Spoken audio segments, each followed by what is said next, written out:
Hi friends, welcome back to my channel. இன்றைக்கி வீடியோவில் ரொம்பவே யூஸ்ஃபுல்லான இன்ட்ரெஸ்டிங்கான நிறைய டிப்ஸ் அண்ட் ட்ரிக்ஸ் தான் பார்க்க போகிறோம். இது எல்லாமே பார்க்குறதுக்கு முன்னாடி நம்ம சேனலை நீங்கள் சப்ஸ்கிரைப் பண்ணாமல் பார்த்துருக்கீங்கன்னா மறக்காமல் சப்ஸ்கிரைப் பண்ணி கூடவே இருக்கிற பெல் பட்டனையும் கிளிக் பண்ணிக்கோங்க.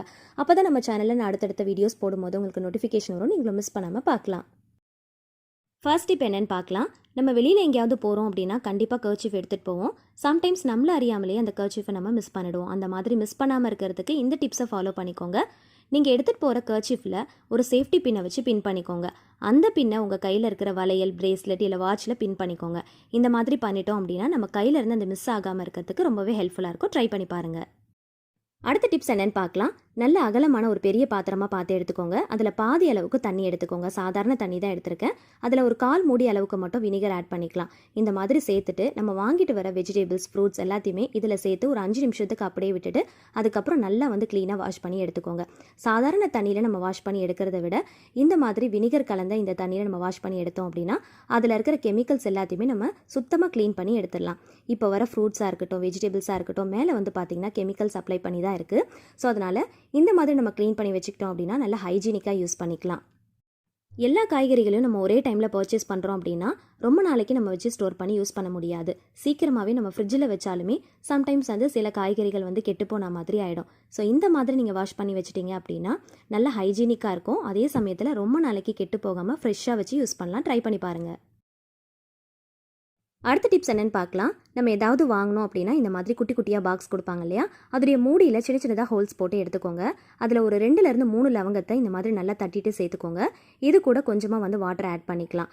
இப்போ இதில் கொஞ்சமாக வினிகரும் ஆட் பண்ணிக்கோங்க. ஒரு 1/4 மூடி அளவுக்கு மட்டும் வினிகர் ஆட் பண்ணிக்கோங்க. இது அப்படியே நல்லா மூடி போட்டு மூடிடலாம். இந்த மாதிரி செய்கிறப்போ நல்ல வாசனையாக இருக்கும். இதில் நம்ம கிராம்பு சேர்த்துருக்கிறதுனால நல்ல வாசனையாக இருக்கும். இதை நம்ம ஃப்ரிட்ஜில் ஒரு கார்னரில் தான் வைக்க போகிறோம். ஃப்ரிட்ஜுக்குள்ளே நம்ம எல்லா பொருளையுமே மிக்ஸ் பண்ணி வைக்கிறதுனால ஒரு விதமான ஸ்மெல் வரும். அதை அவாய்ட் பண்ணுறதுக்கு இது ரொம்பவே ஹெல்ப்ஃபுல்லாக இருக்கும். கிராம்பும் இந்த வினிகரும் சேர்ந்து நல்லா ரியாக்ட் ஆகி உள்ளே பாக்டீரியாஸ் வராமல் கண்ட்ரோல் பண்ணுறதுக்கு ரொம்பவே ஹெல்ப்ஃபுல்லாக இருக்கும். ட்ரை பண்ணி பாருங்கள். அடுத்த டிப்ஸ் என்னென்னு பார்க்கலாம். வாழைக்காய் நம்ம வாங்கிட்டு வரும்போது நல்ல காயாக இருக்கும். ஒரு 2 நாள் அப்படியே விட்டுட்டோம் அப்படின்னா சீக்கிரமாக பழுத்து போன மாதிரி ஆகிடும்.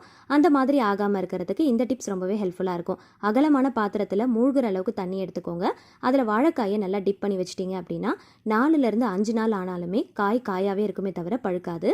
நீங்கள் டெய்லி வாட்டர் மட்டும் சேஞ்ச் பண்ணிக்கோங்க. அடுத்த டிப்ஸ் என்னென்னு பார்க்கலாம். சம்டைம்ஸ் சப்பாத்தி மாவில் தண்ணி அதிகமாயிருச்சு அப்படின்னா சப்பாத்தி திரட்டும் போது சரியாக திரட்ட வராது. கட்டையிலேயே நல்லா ஒட்டிக்கும். அந்த மாதிரி ஒட்டாமல் இருக்கிறதுக்கு இந்த டிப்ஸை ஃபாலோ பண்ணிக்கோங்க. சப்பாத்தி திரட்டும் போது லைட்டாக அரிசி மாவை மேலால் தூவிட்டு நீங்கள் திரட்டினீங்க அப்படின்னா அந்த கட்டையில் ஒட்டாமல் நல்லா திரட்ட வரும். அடுத்த டிப்ஸ் என்னென்னு பார்க்கலாம். நம்ம இந்த மாதிரி ஸ்வீட் கார்ன்லாம் வாங்குகிறோம் அப்படின்னா அந்த மேலே இருக்கிற ஸ்கின்னோடு சேர்த்து சில பேர் வேக வைப்பாங்க. ஆனால் அந்த மாதிரி வேக வைக்கக்கூடாது. இந்த ஸ்கின்னை ஃபஸ்ட்டு பீல் பண்ணி எடுத்துக்கோங்க. அதுக்கப்புறமா நம்ம வேக வச்சுக்கலாம். அதே மாதிரி டேரெக்டாக நம்ம அந்த கானை அப்படியே முழுசாக குக்கருக்குள்ளே போடும்போது சம்டைம்ஸ் கான் பெரிய சைஸில் இருக்குது அப்படின்னா நம்மளால் சரியாக போட முடியாது. சரியாக வேகவும் வேகாது. இந்த மாதிரி பீசஸாக நம்ம கட் பண்ணிவிட்டு சேர்க்குறப்போ சீக்கிரமாக வெந்துடும். உள்ளே ரொம்ப டம்ப் பண்ணி போடாமல் நம்ம ரொம்ப ஈஸியாக போட்டு வேக வச்சு எடுத்துடலாம். ஸ்டீம் வந்ததுக்கப்புறமா விசில் போட்டுக்கலாம். 7லேருந்து ஒரு 8 விசில் வச்சு எடுத்துக்கோங்க. நல்லா வெந்து கிடைக்கும். இப்போ பாருங்கள், நல்லா சாஃப்டாக வெந்துருச்சு. ஸோ ரொம்ப சீக்கிரமாக வேக வைக்கணும் அப்படின்னா இந்த மாதிரி பீசஸாக கட் பண்ணி போட்டு வேக வச்சுக்கோங்க. அதே மாதிரி கான் வெந்ததுக்கப்புறமா நல்லா ஆறுனதுக்கப்புறமா இந்த டிப்ஸை ஃபாலோ பண்ணிக்கோங்க. கையால் நம்ம உரிச்சு எடுக்கிறப்போ அந்தளவுக்கு கான் பர்ஃபெக்டாக நம்மளால் உரிச்சு எடுக்கிறதுக்கு வராது. ஸோ இந்த மாதிரி ஒரு ஸ்பூனை யூஸ் பண்ணிக்கோங்க. பேக் சைடில் வச்சு இந்த மாதிரி லைட்டாக எடுத்து விட்டுட்டிங்க அப்படின்னா ஜிக்ஸாக்காக பண்ணி எடுத்து விட்டுட்டிங்க அப்படின்னா ரொம்ப ஈஸியாக கானை அது உள்ளேருந்து நம்ம ஈஸியாக எடுத்துடலாம். மார்னிங் நம்ம ஹரிபரியாக சமைச்சிட்டு இருக்கும்போது கான் வச்சு ஏதாவது ரெசிபிஸ் பிளான் பண்ணுறோம் அப்படின்னா நமக்கு கானை உரிச்சு எடுக்கிறது பெரிய விஷயமா இருக்கும். ஸோ அந்த மாதிரி டைமில் இந்த மாதிரி ஸ்பூன் வச்சு உரிச்சு எடுத்தோம் அப்படின்னா நல்லா பர்ஃபெக்டாக உரிச்சு எடுத்துடலாம். ரொம்ப சீக்கிரமாகவும் உரிச்சு எடுத்துடலாம். இப்போ கொஞ்சம் கூட மிச்சம் வைக்காமல் நல்லா முழுசாக உரிச்சு எடுத்துகிட்டு பாருங்கள். கார்ன் யூஸ் பண்ணி செய்யக்கூடிய ரொம்ப டேஸ்டியான குயிக்காக செய்யக்கூடிய ஒரு பிரேக்ஃபாஸ்ட் ரெசிபி தான் பார்க்க போகிறோம். இதுக்காக மில்க் பிரெட் தான் நான் எடுத்திருக்கேன். நீங்கள் எந்த பிரெட் வேணாலும் எடுத்துக்கலாம். மில்க்கோ இல்லைனா வீட் பிரெட் கூட நீங்கள் பார்த்து எடுத்துக்கலாம். நான் ஒரு 6 பீசஸ் எடுத்திருக்கேன்.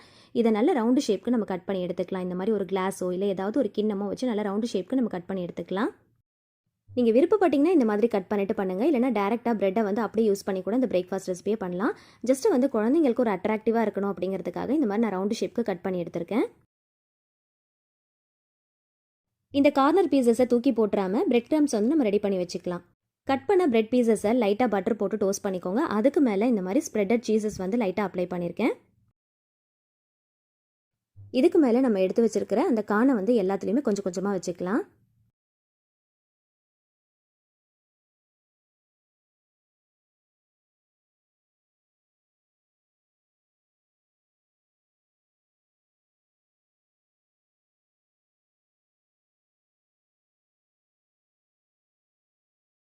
இப்போது பிரெட் பீசஸை மேலே வச்சு நல்லா ப்ரெஸ் பண்ணி விட்டுக்கோங்க.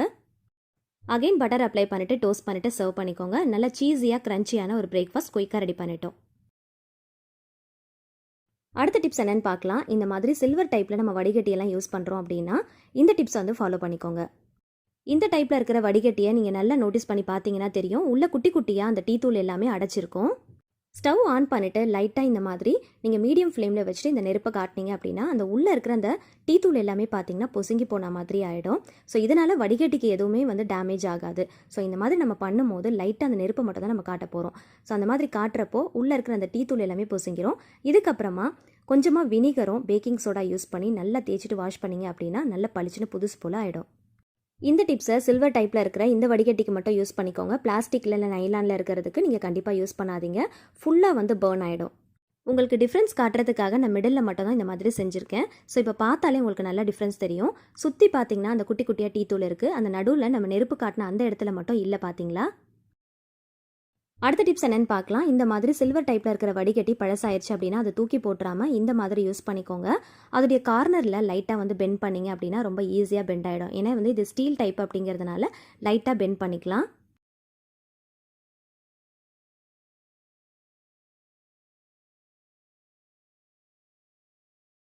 வீட்டில் நம்ம ஆணியெல்லாம் அடித்து வச்சுருப்போம் இல்லையா, அதில் எதுலையாவது ஒன்றில் இந்த மாதிரி நம்ம மாட்டி விட்டுக்கலாம். இது பார்க்குறதுக்கு அப்படியே ஸ்டாண்டு மாதிரி அழகாக இருக்கும். இதுக்காக நம்ம ஸ்டாண்டெல்லாம் தனியாக வாங்க தேவையில்லை. இந்த மாதிரி பழைய வடிகட்டி இருந்துச்சுன்னா இந்த மாதிரி ஸ்டாண்டு மாதிரி நம்ம யூஸ் பண்ணிக்கலாம். இதில் வந்து நீங்கள் அகல் விளக்கு கொளுத்தி வைக்கிறதுக்கோ இல்லை ஏதாவது பூச்சி இந்த மாதிரி கொசுக்கள் வராமல் இருக்கிறதுக்கு ஏதாவது நம்ம கொளுத்தி வைப்போம் இல்லையா. ஸோ அந்த மாதிரி டைமில் குழந்தைங்க கையில் படாமல் நம்ம கொஞ்சம் மேலே ஸ்லாப்பில் இல்லை ஸ்டாண்டில் வைக்கிற மாதிரி இருக்கும். அதுக்காக நம்ம ஸ்டாண்டெல்லாம் தனியாக பர்ச்சேஸ் பண்ண தேவையில்லை. இந்த மாதிரி பழைய வடிகட்டியை இந்த மாதிரி நம்ம ஸ்டாண்டு மாதிரி மாற்றிட்டு இந்த மாதிரி ஹேங் பண்ணிவிட்டு இதுக்குள்ளே நீங்கள் அகல் விளக்கோ இல்லை ஏதாவது ஒன்று இந்த மாதிரி நம்ம கொளுத்தி வச்சுக்கலாம். இந்த மாதிரி விளக்கெல்லாம் வைக்கிறோம் அப்படின்னா குழந்தைங்க கைப்படாமல் இருக்கிறதுக்கு இது ரொம்பவே ஹெல்ப்ஃபுல்லாக இருக்கும். ஸோ மேலே கைப்படாத இடத்துல இந்த மாதிரி மாட்டி வச்சுட்டு நீங்கள் யூஸ் பண்ணிக்கலாம். நீங்கள் இது அகல் விளக்கு தான் யூஸ் பண்ணணும் அப்படிங்கிறது இல்லை. நம்ம விசில்லாம் பார்த்தீங்கன்னா எங்கேயாவது வச்சுட்டு தேடிட்டு இருப்போம். ஸோ தேடக்கூடிய சின்ன சின்ன பொருட்களை இந்த மாதிரி நம்ம ஹேங் பண்ணி வச்சுக்கலாம். குட்டி குட்டியாக பவுல்ஸ்லாம் நிறைய வச்சுருக்கோம் அப்படின்னா நம்ம லஞ்ச் பாக்ஸ்லாம் பேக் பண்ணும்போது கண்டிப்பாக இந்த மாதிரியான பவுல்லாம் நமக்கு தேவைப்படும் இல்லையா. ஸோ அந்த மாதிரி டைமில் நம்ம தேடிட்டு இருக்காமல் இந்த மாதிரி ஒரே இடத்துல நம்ம அடுக்கி வச்சுக்கலாம்.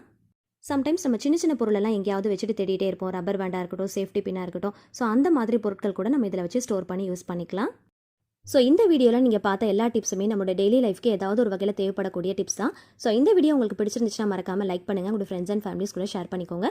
நீங்களும் ட்ரை பண்ணி பார்த்துட்டு மறக்காமல் கமெண்ட்டில் என்கிட்ட ஷேர் பண்ணுங்கள். உங்களுக்கு எந்த டிப்ஸ் ரொம்ப யூஸ்ஃபுல்லாக இருந்துச்சுன்னு. உங்களுக்கு ஏதாவது டிப்ஸ் தெரிஞ்சால் கூட நீங்கள் கமெண்ட் செக்ஷனில் ஷேர் பண்ணலாம். இந்த மாதிரியான டிப்ஸ் தெரிஞ்சுக்க ஆசைப்பட்டீங்கன்னா நம்ம சேனலை மறக்காமல் சப்ஸ்கிரைப் பண்ணிட்டு தொடர்ந்து சப்போர்ட் பண்ணுங்கள். Thank you so much. கீப் வாட்சிங்.